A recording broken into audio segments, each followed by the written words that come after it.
지난 시간에 이어서 오늘도 우리는 예수님의 생애를 묵상합니다. 특별히 밝은 대낮, 정오의 모습이 아닌 어둠이 짙어 캄캄한 밤의 그 내용을 나누고자 합니다.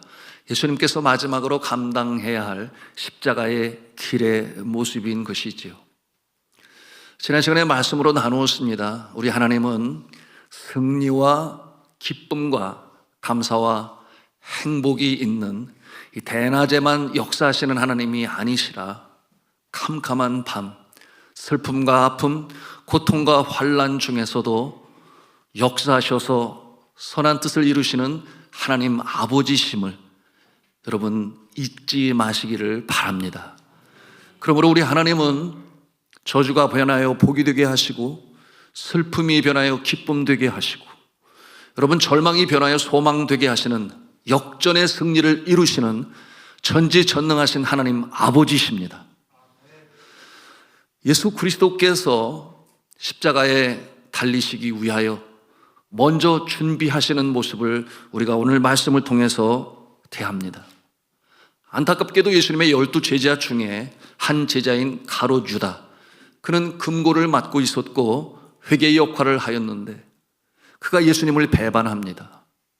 당시 대제사장인 가야바, 사내들인 공회의 수장이라 할 수 있는, 여러분 이 사내들인 공회는 당시 최고의 사법기관으로서 이스라엘 백성들을 다스리는 현지 기관이었는데 그 대제사장 가야바에게 은 30세겔을 받고 예수님을 팔아 넘깁니다.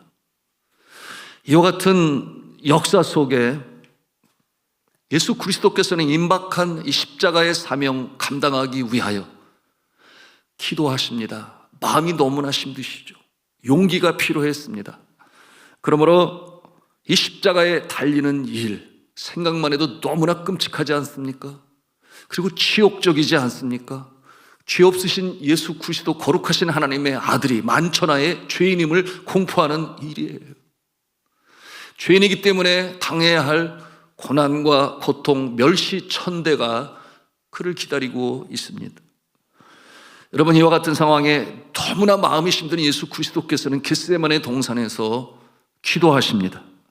그 모습이 오늘 우리가 대하는 누가복음 22장의 내용 중에 한 부분인데요.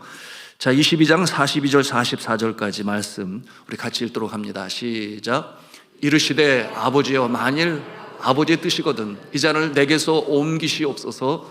그러나 내 원대로 마시옵고 아버지의 원대로 되기를 원하나이다 하시니, 천사가 하늘로부터 예수께 나타나 힘을 더하더라. 예수께서 힘쓰고 애써 더욱 간절히 기도하시니 땀이 땅에 떨어지는 핏방울 같이 되더라. 아멘. 얼마나 애써 간절히 기도를 했으면 여러분 그 실핏줄이 터지고 그것이 땀샘으로 연결이 되어서 떨어지는 이 땀방울이 핏방울 같이 되었다 그랬습니다. 여러분 이와 같은 이 현상은 공식적 병명이 있으니 혈한증이라고 그래요. 극심한 정신적, 육체적 스트레스로 인해서 혈관이 수축 그리고 확장되면서 모세혈관이 터지고 땀샘으로 혈액이 스며드는 이와 같은 현상입니다. 여러분 이때 예수 그리스도는 분명 참으로 어려운 캄캄한 밤의 때를 보내고 있습니다. 여러분 이 천국 복음으로 전하시고 병든 자를 고치시고 또한 귀신을 쫓아내셔서 자유를 주시고 죽은 자까지 살리신 예수 그리스도의 그 놀라운 영광의 역사는 밝은 정오의 대낮의 빛과 같았다고 한다면, 여러분 이제 그와 같은 모습은 없어요. 사내들인 공회에서 보낸 병사들에 의해서 예수님은 체포당하셨고, 그리고 이제 십자가의 처형만이 그를 기다리고 있습니다. 그러나 우리가 기억해야 할 것은 이 십자가의 고통, 고난은 말로 형용할 수 없는 고통스러운 모습이었지만, 그러나 이 길은 예수 그리스도께서 감당해내야 할 마지막 사명이셨습니다. 그러므로 그 사명을 이루셨을 때 온 인류의 구원의 역사가 임하게 되었고, 뿐만 아니라 사망에 쏘는 것을 이기시고 사흘 만에 부활하셨으니 이런 부활의 첫 열매가 되셨습니다. 여러분, 이와 같은 모습은 그야말로 역전의 승리를 이루시는 예수님의 모습이에요. 여러분, 이와 같은 모습을 사탄이 바랬을까요? 그렇지 아니었어요. 십자가의 달리심, 그것으로 인하여 이루실 구원, 여러분, 사탄은 그 사명을 예수님이 이루지 않기를 바랬던 것이죠. 그러나 예수님은 그 어둠의 밤 가운데 맡기신 이 사명을 온전히 이루기 위하여 기도하심으로 승리하셨습니다. 자, 그런데 비교하여 오늘 본문에 등장하는 또 하나의 인물이 있어요. 그는 여러분 아시는 대로 베드로입니다. 베드로는 어떠했을까요? 감람산에서 예수 그리스도께서 체포당하실 때 제자들은 살 길을 찾아 뿔뿔이 도망쳤습니다. 예수께서 그런 제자들의 모습을 보실 때 얼마나 마음이 아프셨을까? 참 상상해 보면 눈물이 납니다.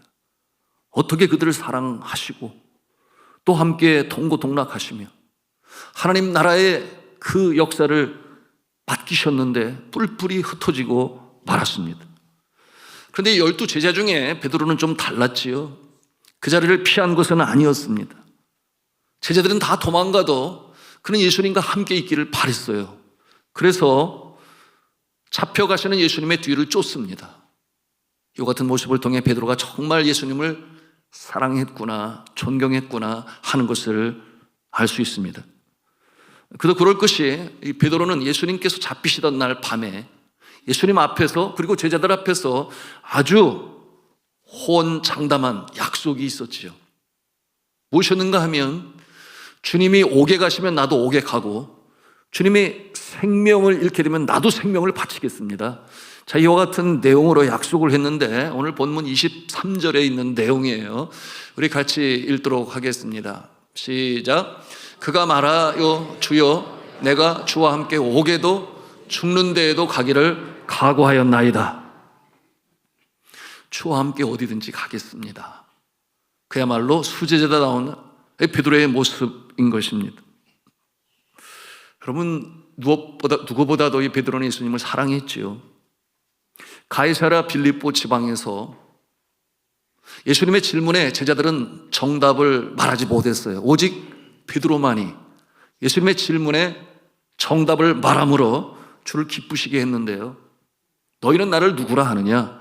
이렇게 질문하셨을 때 베드로는 답을 했지요. 주는 그리스도시요 살아계신 하나님의 아들이시니이다. 그 말을 듣고 예수님께서는 기뻐하시며 그를 칭찬하셨지요.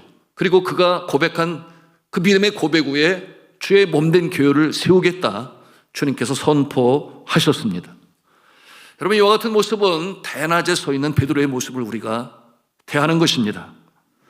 제자들이 풍랑이 이는 이 갈릴리 바다를 건너갈 때 얼마나 돌풍이 세게 불어왔는지 사경이 맞도록 그 바다를 건너지를 못했어요. 그런 가운데 두려움에 처해 있는 모습을 보시던 예수 그리스도께서 그 돌풍을 뚫고 다가오십니다. 그 모습이 갈릴리 바다 위를 걸어오시니 이 제자들이 얼마나 놀랐어요. 그래서 유령이다, 유령이다. 그들이 놀랐을 때 내니 두려워하지 말라. 예수님께서 그들을 안심시키십니다. 무리를 걸으시는 예수님을 바라볼 때 다른 제자들은 생각도 못했어요. 오직 베드로만이 어떤 생각을 했습니까? 나도 무리를 걸었으면 좋겠다. 이런 생각이 그 마음에 들어서 주여 나에게 명령하사 무리로 오게 오라 하소서. 이렇게 예수님께 간청을 합니다. 그러므로 예수 그리스도께서 그에게 오라 하시니 베드로가 그 무리를 걷는데, 여러분, 세계 역사에 유일무이하게 잠깐 동안이긴 했지만 정말 무리를 걷는 기적을 체험한 예수님의 수제자 베드로였습니다. 자, 이처럼 이 베드로는 예수님을 사랑했고 또한 그 사랑을 많이 받기를 바랬어요. 감람산에서 예수님께서 체포당하실 때 유일하게 베드로는 그 군사를 막았고 칼을 뽑아서 그 중에 한 사람의 귀를 내리쳤습니다. 여러분, 베드로밖에 없었습니다. 그야말로 예수님을 정말 사랑하고 존경했던 베드로였죠. 그런데 이날 밤은 달랐습니다. 평소의 베드로의 모습이 아니에요. 예수님께서 잡혀가시는 그 순간에 그와 함께 동행하지 못했습니다. 결론적으로 말하면 믿음에 실패하고 말았습니다.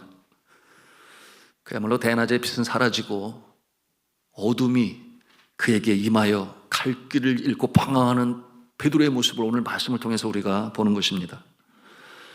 자, 오늘 우리가 함께 읽은 본문에 이 호언장담을 했던 이 베드로, 예수께서 잡히시던 날밤 대제사장 가야바의 법정 뜰에서 그가 어떻게 행합니까? 내가 예수를 알지 못한다고, 나는 그가 누구인지 모른다고, 나는 그와 함께 있지 아니하였다고, 그 중요한 순간에 3번이나 예수님을 부인합니다. 여러분, 이와 같은 연약한 모습을 우리가 대하는데요, 오늘 이 베드로의 모습을 통해서 우리가 배우는 영적 교훈은 무엇입니까? 우리가 이 베드로의 모습을 통해서 우리 자신을 돌아보는 거예요. 나는 어떠한가? 이처럼 믿음을 달아볼 수 있는 어려운 상황 가운데 처했을 때 나는 과연 어떠한 모습으로 믿음을 지켜낼 수 있겠는가? 여러분, 이처럼 믿음에 실패한 베드로가 다시금 일어납니까? 다시금 회복합니까? 정말 그렇다면 우리도 베드로처럼 일어설 수 있지 않겠는가? 회복할 수 있지 않겠는가? 그 모습은 무엇인가 하는 것이 오늘 말씀을 통해서 우리가 배우고자 하는 영적 교훈이 되겠습니다. 여러분, 이 어둠 속에 서 있는 베드로의 모습은 첫째 어떠한 모습이었는가? 같이 한 음성으로 하겠습니다. 기도하지 않았기에 두려움에 쌓입니다. 겟세마네 동산에서 그는 기도하지 아니했습니다. 예수님께서 그처럼 힘써 애써 기도하실 때 정작 수제자인 베드로는 잠에 떨어져 기도하지 아니했어요. 여러분, 그 결과가 무엇입니까? 두려움에 휩싸였죠. 그러므로 정작 주님과 동행해야 할 그때 그가 멀찌감치 서서 예수님을 쫓는 그 연약한 모습을 보여주고 있습니다. 그러나 예수 그리스도께서는 그처럼 십자가에 엄청난 치욕스럽고 수치스럽고 하나님의 아들이신 거룩하신 그분이 극악무도한 사형수들만이 달리는 십자가 앞에서 그처럼 간절히 기도할 때 어떤 역사가 일어나나요? 그에게 필요한 용기를 얻게 됩니다. 기도할 때 위로부터 내시는 은혜를 힘입습니다. 여러분, 예수 그리스도께서 제자들이 잠에 들어 있을 때 혼자 기도하신 것 같았으나 그렇지 아니했어요. 기도할 때 하나님께서 그를 도우시지 않습니까? 오늘 말씀에는 천사라고 그랬는데요, 본문 43절 말씀을 우리가 같이 읽겠습니다. 시작. 천사가 하늘로부터 예수께 나타나 힘을 더하더라. 아멘. 자, 주 안에 사랑하는 성도 여러분, 우리가 기도할 때 혼자가 아님을 믿으시기 바랍니다. 우리가 누구에게 하소연할 수 없는 기도 제목을 가지고 홀로 골방에서 주 앞에 눈물로 간구할 때 결코 혼자가 아닌 것은 그 기도를 들으시는 하나님이 보고 계시고, 또한 그 기도에 결제를 해야 하는 예수님이 계시고, 또한 이 기도를 올리시는 성령님이 계셔서 여러분 함께 기도하심을 믿으시기 바랍니다. 그런데 오늘 말씀을 보니까 또 기도할 때 하나님의 은혜가 임하면 천사도 함께하여 기도할 때 힘을 더하신다 하셨으니, 여러분, 기도하는 자에게 필요한 용기가 다시금 생기고 두려움은 떠나가며 사명을 이루는 순종으로 나가게 함을 믿으시기 바랍니다. 그런데 이처럼 중요한 때에 기도하지 아니하는 베드로, 그 모습에 대해서 성경은 뭐라고 말씀하고 있어요? 우리 45절 46절인데 같이 읽도록 합니다. 시작. 예수께서 기도 후에 일어나 제자들에게 가서 슬픔으로 인하여 잠든 것을 보시고 어찌하여 자느냐 시험에 들지 않게 일어나 기도하라 하시니라. 아멘. 기도하지 않는 결과가 무엇입니까? 두려움이 엄습했어요. 평소에 수제자 베드로의 모습은 사라지고 말았습니다. 그 두려움으로 인하여 주님과 동행하지 못해요.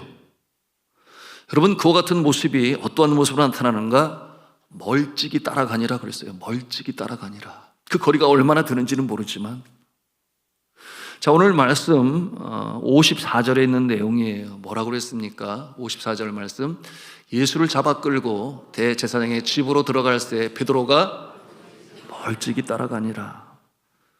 베드로가 멀찍이 따라가니라. 우리가 찬송으로도 불러요. 한 걸음 한 걸음 주 예수와 함께 날마다 날마다. 여러분, 주와 더불어 동행해야 할 수제자 베드로는 멀찍이 따라가니라. 신앙에 있어서 이처럼 그야말로 예상치 못한, 그 제자답지 못한 모습이 된 베드로의 모습을 우리가 볼 수 있습니다. 너무나 안타까운 모습이죠. 왜 그렇게 됐어요? 결정적인 순간에 기도하지 아니했기 때문에. 여러분, 우리가 결정적인 순간들 언제겠습니까? 기도해야 하는데, 오늘 우리는 이 어둠 속에서 역사하시는 하나님, 내 인생의 어둠의 때에 나는 무엇을 해야 할 것인가, 이와 같은 내용을 나누고 있습니다마는, 가정적으로 나의 자녀가 믿음에서 멀어지고, 그런가 하면은 사랑했던 남편이 나의 남편처럼 보이지 아니하고, 그런가 하면 우리의 일터에서 사업이 기울어 부도 직전에 몰려있고, 예상치 않은 사고와 또한 육신의 질고로 인하여 정말 끝을 볼 수 없는 이 캄캄한 어둠의 터널을 통과할 때 우리가 꼭 해야 할 것이 있으니 그게 뭐라는 거예요? 기도해야 한다. 전심으로 기도해야 한다. 예수님이 그 본을 보이셨으니 그 참으로 치욕적인 처참하고 끔찍한 십자가의 사명까지도 주님이시는 용기를 가지고 마지막까지 사명을 이루신 그 모습을 생각하면서 기도하는 자에게 용기를 주시고 두려움을 떨쳐내게 하시며 다시금 일어나 순종의 사명으로 나가게 하심을 믿으시기 바랍니다. 자, 이것이 바로 우리가 영적 교훈인 것이죠. 무엇입니까? 떨어지면 안 됩니다. 멀찍이 떨어져서 주님을 섬기겠다 아니라는 거예요. 여러분, 매 순간순간이 주님과 더불어 동행하는 임마누엘 하시는 주님과 더불어 동행하심으로 전진해 나가시기를 저는 주님의 이름으로 축복합니다. 두 번째 우리가 보는 모습이에요. 같이 한음성을 하겠습니다. 잘못을 깨닫는 베드로입니다. 그렇게 멀찍이 쫓아가서 대제사장 가야바의 법정에 가서 두려움 속에 있는 이 베드로는 그야말로 평생 잊지 못할, 여러분, 과오를 범하게 되니 두려움 속에서 대답하는 그의 대답은 베드로답지 않은 모습이었죠. 여러분, 그처럼 예수님을 3번 부인하고 나니 닭 울음소리가 들립니다. 여러분, 성지순례 해보신 분은 아시겠습니다마는 베드로의 교회 가보게 되면 그 첨탑 위에 십자가가 달려있는 게 아니라 닭의 모습이 있는 모습을 우리가 볼 수 있습니다. 여러분, 닭이 우는 소리를 들었을 때 깜짝 놀랐겠지요. 비로소 생각이 났겠지요. 예수님이 분명히 나한테 경고로 말씀하셨는데, 여러분, 그 순간 베드로는 예수님과 눈이 마주칩니다. 왜냐하면 예수님이 닭소리를 듣는 소리와 더불어 베드로를 바라보셨기 때문이죠. 그 말씀이 오늘 본문에 이제 61절에 있어요. 61절 말씀을 또 읽도록 하겠습니다. 시작. 주께서 돌이켜 베드로를 보시니 베드로가 주의 말씀 곧 오늘 닭 울기 전에 내가 3번 나를 부인하려 하심이 생각이 나서, 주님께서 돌이켜 베드로를 보시니 라고 말씀하고 있습니다. 여러분, 한번 상상을 해보십시오. 주님을 모른다고 3번 부인하고 닭 소리가, 울음소리가 울렸을 때 같이 눈이 마주치는 이 상황 말이죠. 베드로의 마음이 어떠했을까요? 베드로의 마음이 아차 싶은 마음과 더불어, 여러분, 얼마나 아찔했을까요? 성도 여러분, 베드로가 뉘우치게 된 것은 바로 이 주님의 눈길 때문이었습니다. 주님은 그를 바라보고 계시는 거죠. 그것은 베드로의 잘못을 깨닫게 하시는 눈길이었어요. 어떠한 신학자는 예수님의 이 눈길에 대하여 해석하기를 베드로의 잘못을 꾸짖는, 질책하고 훈계하고 책망하는 그와 같은 눈길이라고 합니다. 그런데 저는 성경을 그렇게 읽지 아니합니다. 예수님의 그 눈길은 분명 부드러운 눈길이며, 그리고 제자를 사랑하시되 끝까지 사랑하시는 예수님, 제자들의 발을 씻기시기까지 그를 섬기셨던 예수님, 그 예수님의 눈길은 연약한 믿음 가운데 깜짝 놀라고 좌절하고 자신을 싫어하고 미워하는 그를 향한 이 사랑과 연민의 눈길이었을 것입니다. 이 부분에 대해서는 나중에 마지막 부분에서 다시금 다루도록 하고요. 자, 이 베드로가 자신의 잘못을 깨닫게 된 것은 어떠한 연유였는가? 그를 바라보시는 예수님과의 이 눈길을 통해서, 예수님과의 교감을 통해서 다시금 자신이 무엇을 잘못했는지를 깨달아 알게 되었어요. 그런데 거기는 또한 두 번째 이유가 있습니다. 그게 뭐냐 하면, 닭 울음소리를 들을 때 예수 그리스도께서 미리 그에게 말씀하신, 내가 새벽 딱 울기 전에 3번 나를 부인하리라, 그 음성이 생각이 나서 그가 다시금 돌이킬 수 있었습니다. 첫째는 주님과의 만남이요, 두 번째는 주님이 주신 말씀이었습니다. 여러분, 우리가 어둠의 때를 통과할 때, 우리가 좌절하여 절망 가운데 처해 있을 때 우리를 다시금 일어나게 하고 또한 우리 영혼이 소생하는 것, 그 두 가지 우리는 기억할 수 있어야 하겠는데요, 그 첫째는 바로 주님과의 만남이요, 둘째는 주님의 말씀인 줄로 믿으시길 바랍니다. 우리가 여전히 그와 같은 주님의 은혜 가운데 설 수 있다라고 하는 것이 정말 주님이 주시는 은혜요, 사랑인 것입니다. 자, 이와 같은 상황에서 이 베드로는 자신이 무엇을 잘못했는지를 깨달아 알게 되니 너무나 그 마음이 힘들었죠. 자신이 너무나 미웠을 거예요. 우리가 상상해 볼 수 있습니다. 그 자리를 떠납니다. 밖으로 나갑니다. 남이 보이지 않는 그곳에서 그가 어깨를 들썩이며 엉엉 웁니다. 오늘 말씀은 심히 통곡하였다 그랬어요. 여러분, 이와 같은 모습을 우리가 보면서 깨달음이 회개로 이어지고, 또한 그 회개를 바라보시는 주님께서는 그를 다시금 일으켜 세우시는 그와 같은 모습을 볼 수가 있습니다. 자, 사랑하는 성도 여러분, 우리의 인생의 여정 가운데 이처럼 어려움이 닥쳐오고, 정말 내가 나의 힘으로 일어설 수 없고 내 자신이 너무나 부족하다 여겨 정말 형편없는 내 자신에 대하여 실망할 때, 여러분, 여전히 우리가 해야 할 것이 있으니 그것은 바로 주님 앞에 나 자신의 연약함을 다 내려놓고, 하나님, 나는 내 힘으로 못합니다. 주님께서 나 붙잡아 주셔야 합니다.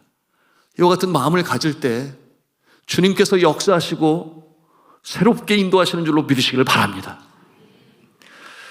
자, 그런가 하면 세 번째 이어지는 내용이에요. 어둠 속에 있는 베드로, 한음성을 합니다. 베드로는 통곡하며 회개하였습니다. 오늘 말씀해 보니 밖에 나가서 심히 통곡하니라 그랬어요. 심히 통곡하니라.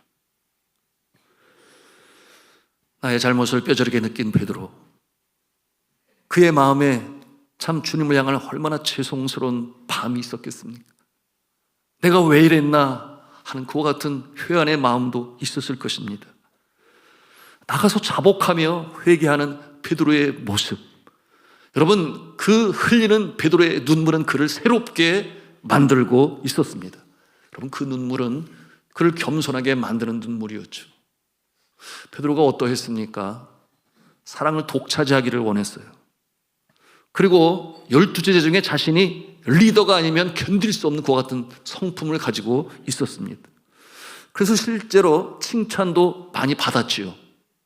그런데 그와 같은 칭찬으로 말미암아 교만했는지 모르죠.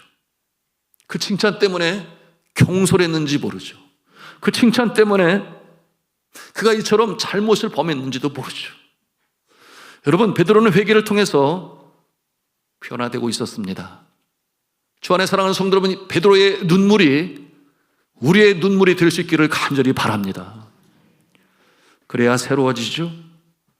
우리는 연약한 존재임에도 불구하고 쓸데없이 교만하고, 그러므로 믿음에서 베드로와 같이 실족하는 이와 같은 우를 범할 수 있습니다. 우리 하나님은 겸손한 자에게 은혜를 베푸시고 교만한 자를 대적하시는 하나님이십니다. 행여나 우리의 마음이 우쭐하여 내가 뭔 한 것처럼 생각할 때, 여러분, 그것이 사탄이 바라볼 때는 바로 침투하고 그 마음을 차지할 때임을 우리는 알 수 있어야 돼요. 여러분, 이처럼 행여나 교만한 마음이 우리의 마음속에 있다면 오늘 이 베드로의 모습을 바라보면서 주님 앞에 회개하고 통회하고 이 베드로의 회개를 거울 삼아서 그 사탄이 틈타는 때를 이겨내실 수 있기를 주님의 이름으로 축복합니다. 그때 주님께서 용서하시고 다시금 일으켜 세우셔서 저절과 절망에서 역전의 승리를 이루게 하시는 놀라운 은혜를 베풀어 주실 줄로 믿습니다. 자, 마지막으로 앞에서 언급했던 이 베드로를 바라보는 예수님의 눈길은 사랑의 눈길이요, 또한 회복을 바라시는 눈길이었음을 나누고자 하는데요. 여러분, 예수님께서는 알고 계셨어요. 이 베드로가 이 어려운 상황에 처할 것을. 그러니 예언하셨겠죠. 그런데 예수님께서는 또 미리 알고 계신 것이 있는데, 그것이 무엇인가 하면 그것은 베드로가 회개하고 돌이킬 것도 주님은 알고 계셨습니다. 여러분, 이와 같은 모습은 마치 우리들이 자녀를 키울 때, 여러분 자녀를 아는 것이 나보다 내 자녀를 더 많이 아는 사람이 있나요? 없겠죠. 어릴 적부터 양육한 자녀, 어떠한 성품, 어떠한 기질, 무엇이 장점이고 무엇이 단점인지를 잘 아는 부모처럼 예수님은 베드로를 너무나 잘 알고 계십니다. 성격이 급한 베드로, 생각나는 대로 말하는 베드로, 또한 생각 없이 급하게 행동하는 베드로, 그 약점과 장점을 주님은 아시고 계셨죠. 여러분, 변화산의 사건을 기억하십니까? 가이사랴 빌립보 그 높은 변화산에서 예수님이 빛같이 변하셨을 때 그의 우편과 좌편에 율법의 대표자인 모세와 또한 이 선지자의 대표인 엘리야가 서 있을 때 그 영광스러운 상황 가운데 베드로가 감동에 젖어요. 그러므로 뭐라고 고백을 합니까? 주여, 여기가 좋사오니 초막 셋을 짓자고. 우리 성경 말씀을 보겠습니다. 누가복음 9장 33절에 있는 내용인데요, 우리 같이 읽도록 하겠습니다. 시작. 두 사람이 떠날 때 베드로가 예수께 여짜오되 주여, 우리가 여기 있는 것이 좋사오니 우리가 초막 셋을 짓되 하나는 주를 위하여, 하나는 모세를 위하여, 하나는 엘리야를 위하여 하사이다 하되 자기가 하는 말을 자기도 알지 못하더라. 말하면서도 자기가 무슨 말을 하는지를 몰라요. 근데 중요한 것은 거기에서 머물러 있을 때가 아니에요. 상황 판단이 좋으니까 그냥 여기가 좋다는 거예요. 단적인 면이죠. 얼마나 이 베드로가 감정적인 성품을 가지고 있는지를 우리가 볼 수 있습니다. 이처럼 소위 오늘날로 말하면 덤벙대고 또한 덜렁이는 이 즉흥적인 이 성품의 베드로, 그와 같은 모습을 다시금 새롭게 빚으시는 이 놀라운 역사가 바로 이날 밤, 그 가장 어려운 곤경 속에 처했을 때 자신이 너무나 미워서 내가 무엇을 했는가, 후회가 한없이 밀려들고 견딜 수 없어 밖에 나가 심히 통곡했던 그와 같은 상황을 통하여 변하시고 새롭게 하시는 주님의 손길을 우리가 바라본다면, 여러분, 하나님께서는 어두움 가운데서도 선한 역사를 이루시는 전지전능하신 하나님이심을 믿으시기 바랍니다. 나의 인생에 가장 어려운 때, 힘들 때, 내 자신이 미워서 여러분, 그와 같은 상황 가운데 그래도 주님은 역사하신다는 거예요. 자, 이처럼 예수 그리스도께서는 그를 너무나 잘 아시기 때문에 미리 기도하셨다 그랬어요. 심판 가운데서 그가 마음을 사탄에게 빼앗기지 않도록. 그리고 주님께서는 그를 위하여 미리 기도하셨다고 했는데요, 우리 같이 말씀을 찾아보겠습니다. 누가복음 22장 31절 32절이에요. 우리 같이 읽도록 합니다. 시작. 시몬아 시몬아, 보라, 사탄이 너희를 밀가부르듯 하려고 요구하였으나 그러나 내가 너를 위하여 내 믿음이 떨어지지 않기를 기도하였노니 너는 돌이킨 후에 내 형제를 굳게 하라. 아멘. 사탄이 베드로를 요구했다 그랬어요.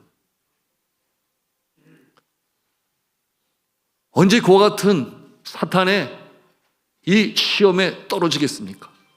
바로 이와 같은 때죠.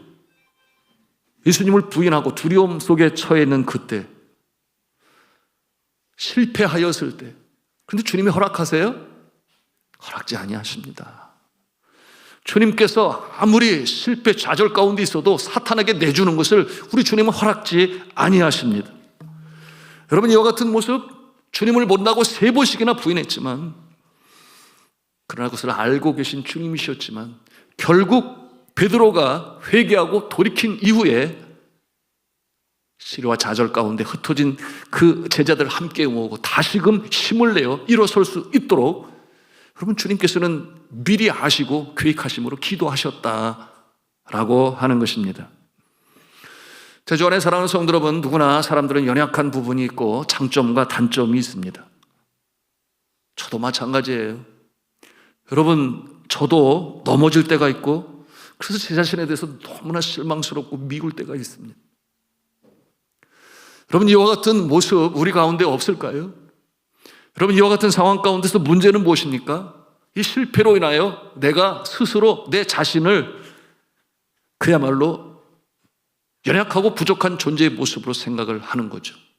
그래서 믿음에서 멀어져가는 모습인데요, 에이, 나도 모르겠어, 나는 이 정도밖에 안 되나 봐, 이와 같은 의심과 이 부정적인 생각이 우리의 마음을 채울 때가 있습니다. 그런데 우리 주님께서는 우리를 그렇게 보시지 아니하십니다. 그 어려움 가운데서 다시금 일으켜 세우시기를 바라시죠. 여러분, 성령을 통하여 우리의 심령 가운데 다시금 우리가 누구인가를 확인시키시고 일으키시는데요, 여러분, 주님께서는 주의 사랑하시는 자 결코 사단에게 내어주시지 아니하십니다. 어떠한 상황 가운데서도 그러하세요. 그러므로 로마서 8장 38절 39절에 뭐라고 말씀을 해요? 내가 확신하노니 사망이나 생명이나 천사들이나 권세자들이나 현재일이나 장래일이나 능력이나 높음이나 깊음이나 다른 어떤 피조물이라도 우리를 우리 주 예수 그리스도 안에 있는 하나님의 사랑 가운데서 끊어낼 자가 아무도 없다. 여러분, 이렇게 고백하고 있습니다. 여러분, 이 확신이 여러분의 심령 가운데 있기를 주님의 이름으로 축복합니다. 우리가 내 자식을 보면 좀 부족해도 부족하다고 해서 버리나요? 그런 부분은 하나도 없어요. 부족하기 때문에 더 사랑으로 안타까이 여기며 아파하며 사랑하는 것이 부모의 마음이거늘 하물며 너일까 보냐. 우리 주님께서는 개의치 아니하십니다. 그러나 우리가 또한 알아야 되겠습니다. 우리 주님께서 원하는 것이 있어요. 어려움 상황 가운데 있을 때 꼭 해야 할 것, 첫 번째 무엇이라고 그랬어요? 기도해야 한다. 두 번째 뭐라고 그랬습니까? 회개해야 한다. 여러분, 우리가 기도하기를 바라시고 회개하기를 바라십니다. 그러므로 겸손하기를 바라십니다. 주님, 나는 무익한 종입니다. 나처럼 연약하고 부족한 존재를 하나님이 사용하시니 너무나 감사합니다. 여러분, 이와 같은 마음을 가질 때 우리 주님께서는 다시금 일으켜 세우심을 믿으시기를 바랍니다. 그렇게 자신의 무능을 보게 하시고 회개케 하셔서 겸손한 영혼이 된 이 베드로, 여러분, 이 베드로를 주님의 큰 종으로 사용하시지 아니하십니까? 여러분, 이 내용 30절에 이미 나타나 있는데요, 우리 30절 말씀을 같이 읽겠습니다. 시작. 너희로 내 나라에 있어 내 상에서 먹고 마시며 또는 보좌에 앉아 이스라엘 12지파를 다스리게 하려 하는.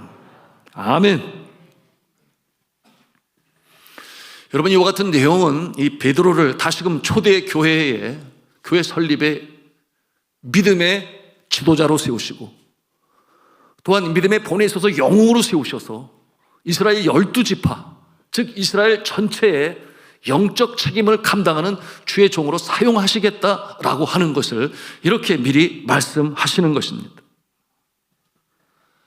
오늘의 말씀을 마감하면서 우리가 영적으로 세미한 성령의 음성을 들어야 되는데요, 그 음성은 무엇이겠습니까? 너는 너를 포기하였니? 그러나 나는 너를 포기하지 아니했어. 나는 결코 너를 포기하지 아니할 거야.